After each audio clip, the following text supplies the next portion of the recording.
Hi friends, இன்றைக்கி நம்ம பாவக்காய் கூட்டு எப்படி ஈஸியாட்டு கசப்பு இல்லாமல் நல்லா டேஸ்ட்டாக செய்யலான்னு பார்க்கலாம். ரொம்பவே ஈஸி தான். பாவக்காய், வெங்காயம், அப்புறம் புளி தேவையான அளவு எடுத்துக்கோங்க. அப்புறம் தேங்காய், கொஞ்சோண்டு தேங்காய் தான். இது லாஸ்ட்டாக நம்ம வதக்கிட்டு அப்புறம் லாஸ்ட்டாக கிண்டி எடுக்கிறது தான். தேங்காயும் அது கூட வெள்ளைப்பூடு போட்டு, ஜீரகம், அப்புறமா வத்தல் பொடி, மல்லிப்பொடி கொஞ்சம் போல் உங்களுக்கு தேவையான அளவு எடுத்துக்கோங்க. இது அம்படத்தையும் அரைச்சி எடுத்துக்கிடணும். அரைச்சி எடுத்தாச்சு. நீ எப்படி செய்யலான்னு பார்க்கலாம். நம்ம வீடியோஸ் பிடிச்சிருந்தா சப்ஸ்கிரைப் பண்ணி லைக் பண்ணுங்கள். சப்ஸ்கிரைப் பண்ணுறது இலவசம் தானே. ஓகே ஃப்ரெண்ட்ஸ், நம்ம எப்படி செய்யலான்னு பார்க்கலாம். தேவையான அளவு எண்ணெய் சேர்த்துக்கோங்க. அப்புறம் கடுகு போட்டுக்கோங்க.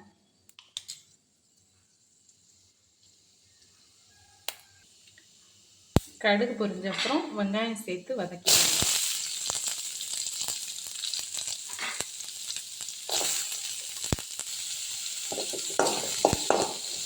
வெங்காயம் வதங்கின அப்புறம் நம்ம பாகக்காயை சேர்த்துக்கலாம்.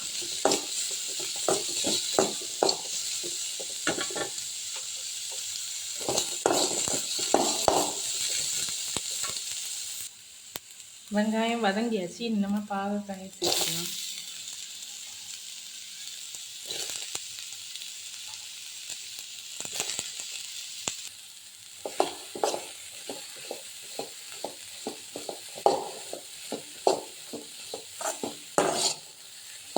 பாகக்காயை சேர்த்து நல்லா வதக்கிக்கோங்க.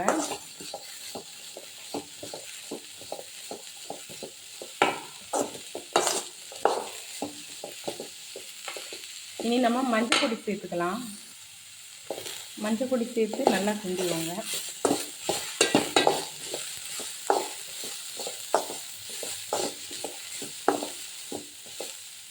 இது ஒரு முக்கால்வாசி வேகணும். நல்லா வெந்த அப்புறம் புளி சேர்த்துக்கலாம்.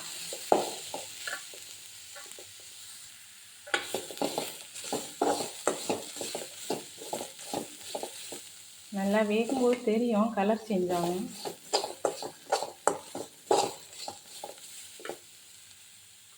புளி தண்ணி சேர்த்துக்கலாம். கொஞ்சம் புளி நமக்கு தேவையான அளவு சேர்த்துக்கோங்க. புளி ரொம்ப சேர்க்கும்போது தான் அது கொஞ்சம் கசப்பு இல்லாமல் ரொம்ப டேஸ்ட்டாக இருக்கும். உங்களுக்கு தேவையான அளவுக்கு சேர்த்துக்கோங்க. கொஞ்சம் சேர்த்தா போதும். இந்த புளி தண்ணியிலே பாவக்காய் ரொம்ப வேகணும். அப்போ ரொம்ப டேஸ்ட்டாக இருக்கும். வேக வைக்கணும்.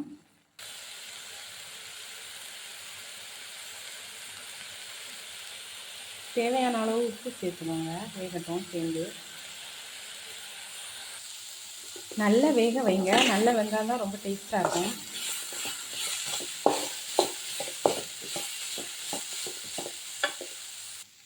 புளி உப்பெல்லாம் சரியாக இருக்குது. வெந்துட்டு இனி இந்த டைமில் நல்லா வெந்த பிறகு தான் தேங்காயை சேர்க்கணும். நம்ம அரைச்சி வச்சுருந்தோம்ல, அந்த தேங்காயை சேர்த்து இதே மாதிரி தான் கிண்டி கொடுக்கணும்.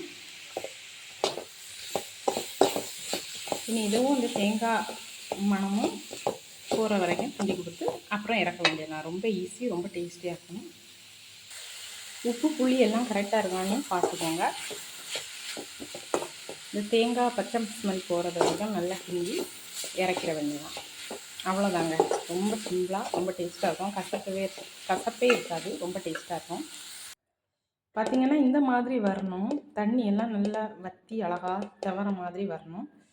இந்த ஸ்டேஜில் எடுத்துக்கலாம். சுவையான பாகக்காய் கூட்டு ரெடி ஆகிடுச்சு.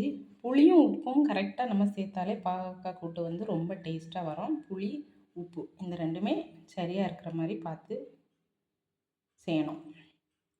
ஓகே ஃப்ரெண்ட்ஸ், இந்த வீடியோ பிடிச்சிருந்தால் லைக் பண்ணுங்கள், ஷேர் பண்ணுங்கள், நம்ம சேனலை சப்ஸ்கிரைப் பண்ணுங்கள். Okay, thank you friends.